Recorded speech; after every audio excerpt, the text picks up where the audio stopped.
This video is for educational purposes only and does not constitute professional medical advice. Please consult with your doctor or a qualified healthcare specialist before starting any new vitamins or supplements mentioned in this video. Use of this information is at your own risk. They measured me for a wheelchair on Tuesday.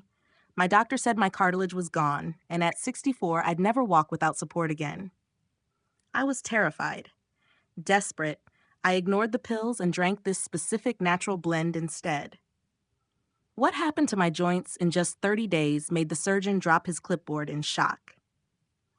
The scariest moment of my life wasn't when the pain started. It was the morning I woke up, looked at the ceiling, and realized I was terrified to move my legs. It wasn't just a stiffness or a dull ache. It felt as if my knees had turned into brittle glass overnight. I lay there, staring at the sunlight creeping through the curtains, paralyzed by a single, overwhelming thought. If I try to stand up and my legs give out, this is it. This is the day I become a burden to everyone I love. The doctor's words from the previous week echoed in my mind like a sentence being read by a judge. He had looked at my x-rays, shaken his head, and whispered the word that no one over 60 ever wants to hear. Wheelchair. He didn't say it directly, but the implication hung heavy in the cold, sterile air of his office.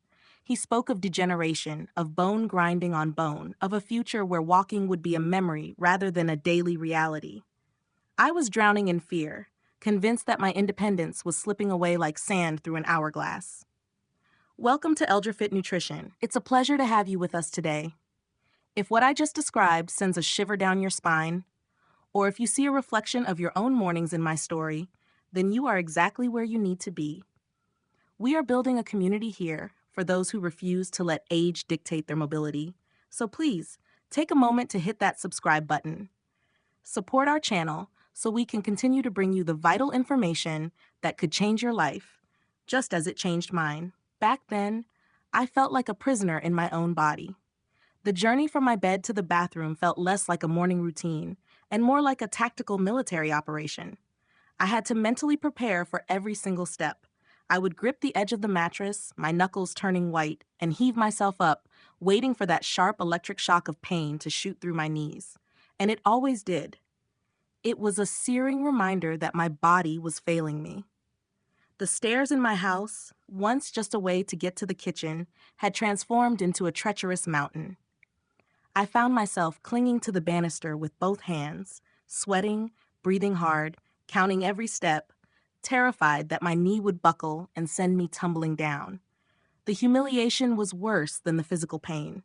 I started making excuses to avoid going out. I stopped playing in the garden with my grandchildren because I couldn't crouch down. I was slowly disappearing from my own life, retreating into a shell of safety because the world outside felt too dangerous for my fragile legs. And the worst part? I thought I was doing everything right. I followed the rules. I went to the appointments. I took the pills. So many pills. My nightstand looked like a pharmacy. I swallowed anti-inflammatories that burned a hole in my stomach and left me feeling nauseous half the day. I rubbed expensive creams onto my knees until my skin was raw, praying for just an hour of relief.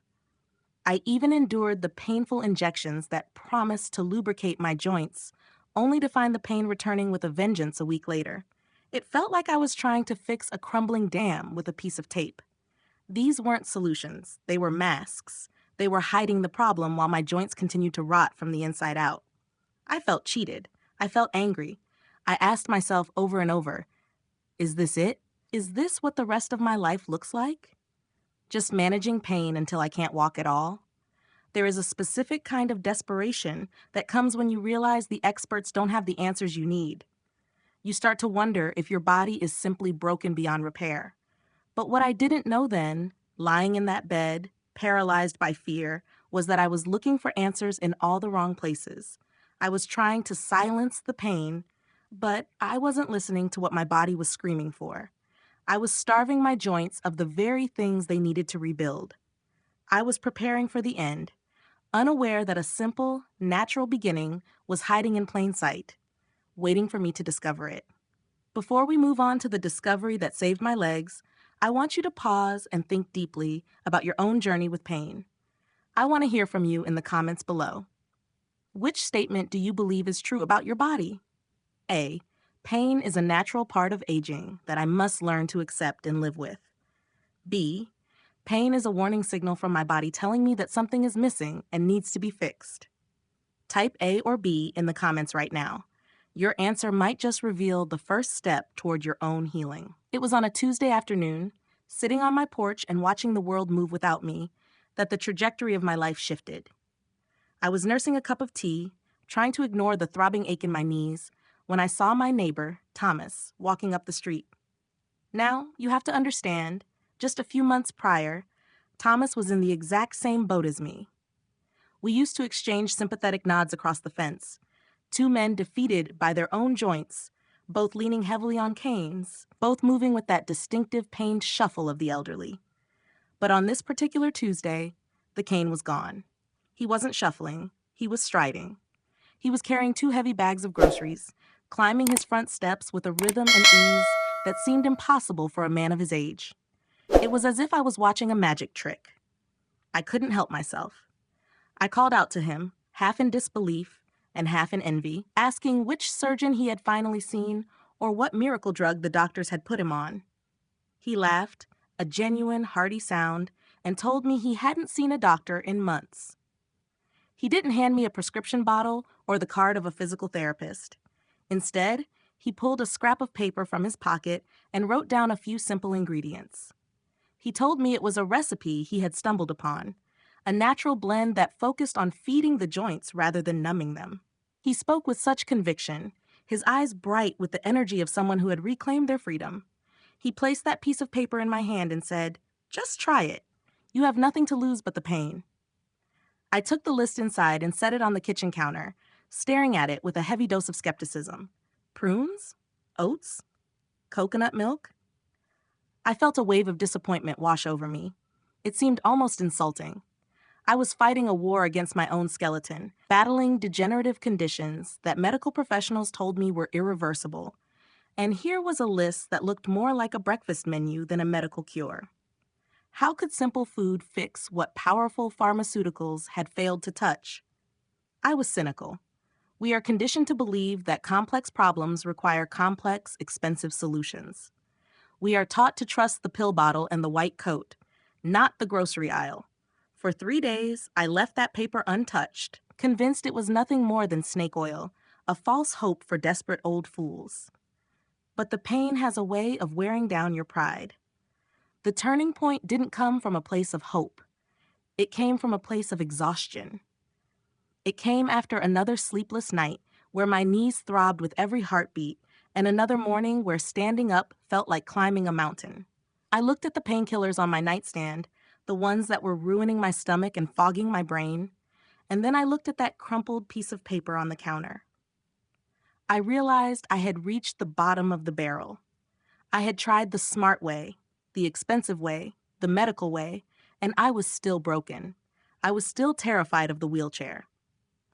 I stood there in the quiet of my kitchen and asked myself the hardest question of all. Was I skeptical because the solution was too simple, or was I scared to hope again? I decided right then and there to suspend my disbelief. I wasn't doing this because I was convinced it would work.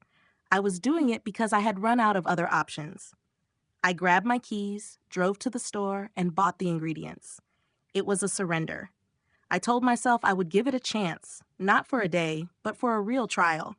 I didn't know it then, but that small act of defiance against my own cynicism was the moment the heavy doors of my prison began to creak open.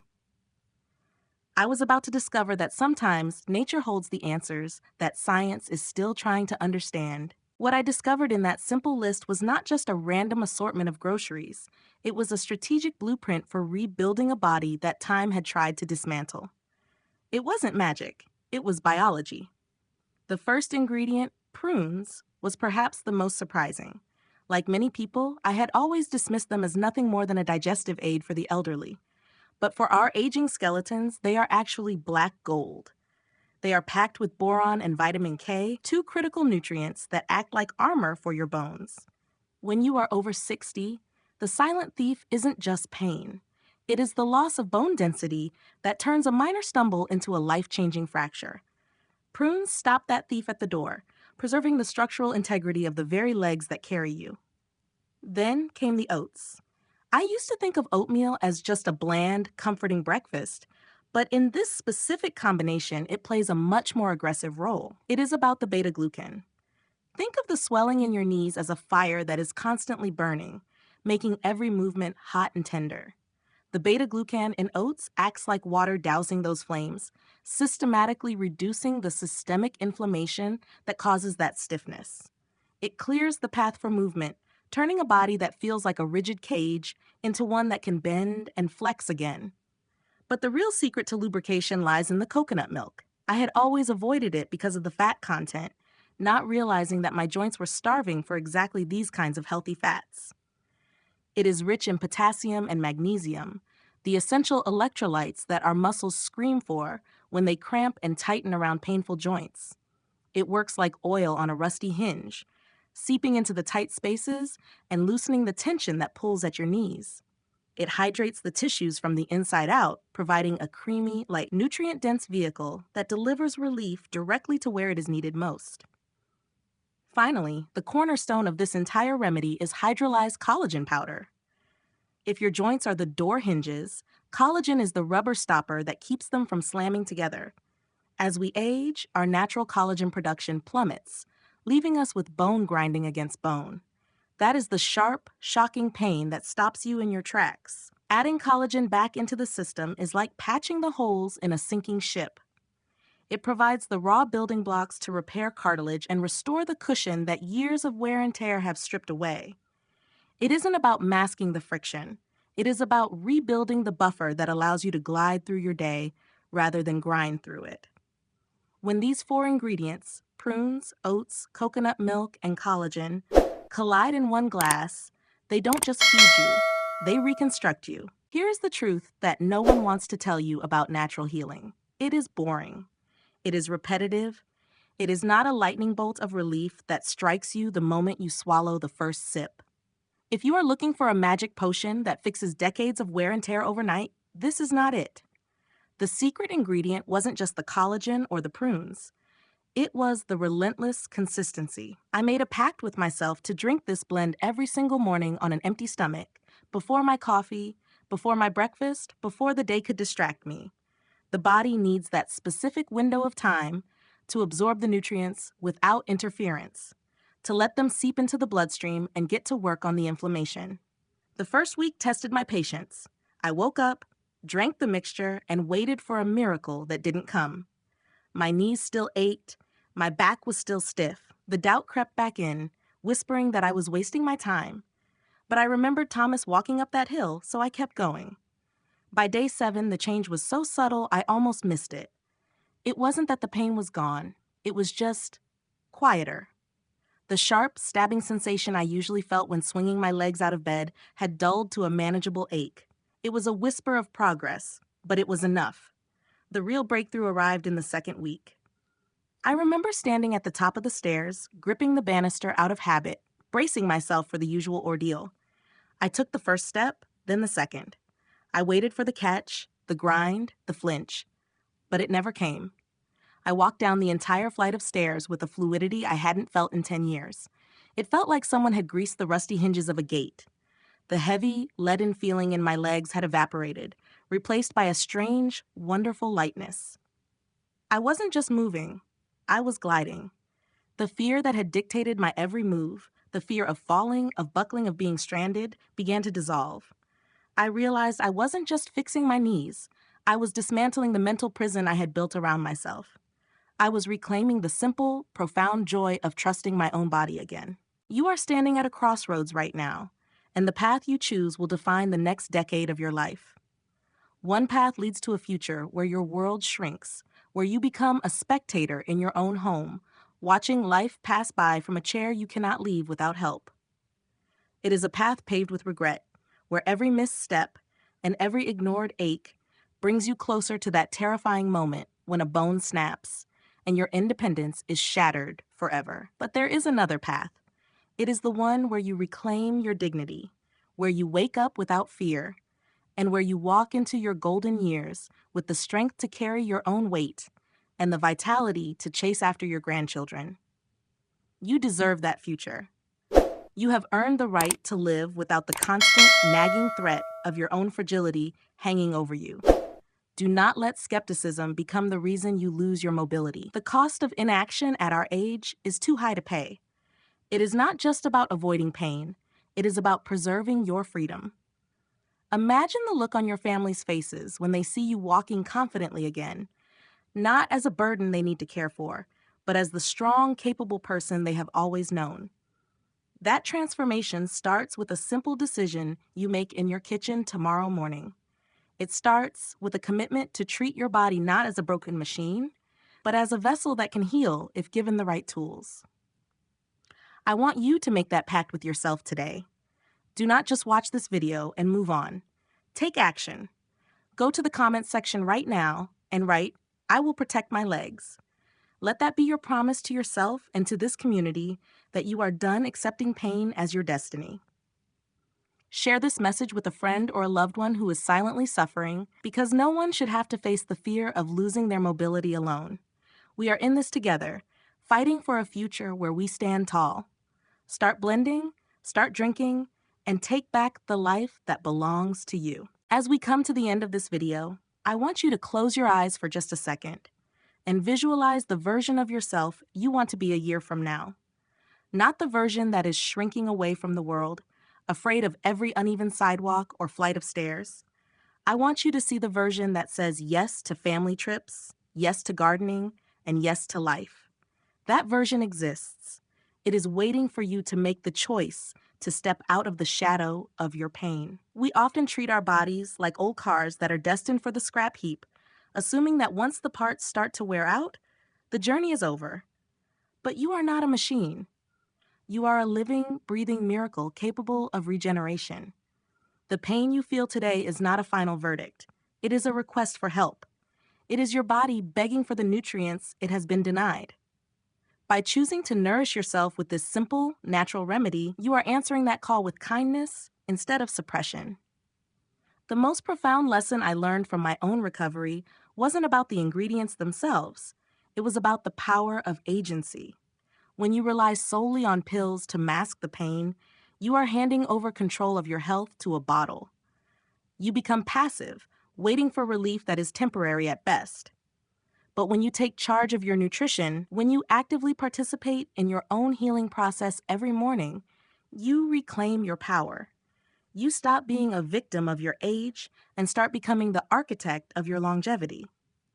The fear of the wheelchair fades not just because your legs get stronger, but because your spirit does. You realize that you are still in the driver's seat. So, how do you apply this to your life right now? It starts with a shift in perspective. Stop looking for the cure that will fix you instantly and start looking for the habit that will sustain you permanently. Do not wait for the perfect day to start. Do not wait until your pain is unbearable. Go to your kitchen, gather these humble ingredients, and make your first batch. Drink it with the intention of healing. Trust the process even on the days when progress feels slow. Remember, a river cuts through rock not because of its power, but because of its persistence. Be the river. Be relentless in your pursuit of a pain-free life, because you still have so many miles left to walk and so much beauty left to see. Now, I would love to hear from you. We are building a community of survivors here, and your experience matters. Please answer this simple question in the comments below so we can better understand your struggles. When does your joint pain bother you the most? Option A, first thing in the morning when you try to get out of bed. Option B, in the evening after you have been moving around all day. Type A or B in the comments right now. Your answer helps us understand what you are going through so we can create more targeted videos to help you. And finally, if you found value in this video and want to join us on this journey to better health, please support us by clicking the subscribe button for ElderFit Nutrition. Your support is the fuel that keeps this channel running and allows us to continue researching and sharing these life-changing natural remedies. Thank you for watching, stay strong, and I will see you in the next video.